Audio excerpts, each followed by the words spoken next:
Polling జరుగుతున్న నేపథ్యంలో తెల్లవారుజాము నుంచే పోలీసులు అరెస్టు పర్వం స్టార్ట్ చేశారు. 4:30 నుంచి ఇక్కడికి ముందు ఎంపీ అవినాష్ ఇంటికి చేరుకున్నారు.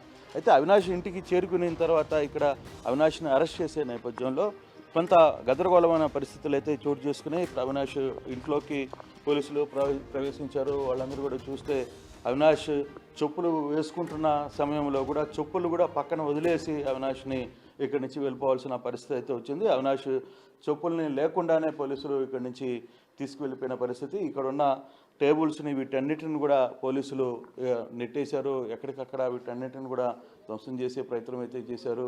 ఇక్కడి నుంచి బలవంతంగా అవినాష్ని తీసుకుని వెళ్ళే ప్రయత్నం చేశారు. మనం చూడొచ్చు అవినాష్ ఇంట్లో ఉన్న ప్రస్తుతం మనం అవినాష్ ఇంట్లో ఎటువంటి సిచ్యువేషన్స్ ఉన్నాయో ఇక్కడ ఉన్న టేబుల్స్ మొత్తం కూడా ఇరిగిపోయిన పరిస్థితి అయితే మనం చూడొచ్చు. వీటన్నిటిని కూడా నెట్టంతో టేబుల్స్ ఇరిగిపోయి కనీసం ఎంపీ అవినాష్ని చెప్పులు కూడా వేసుకోకుండా ఇక్కడి నుంచి తీసుకువెళ్ళిపోయిన ప్రయత్నం అయితే చేశారు.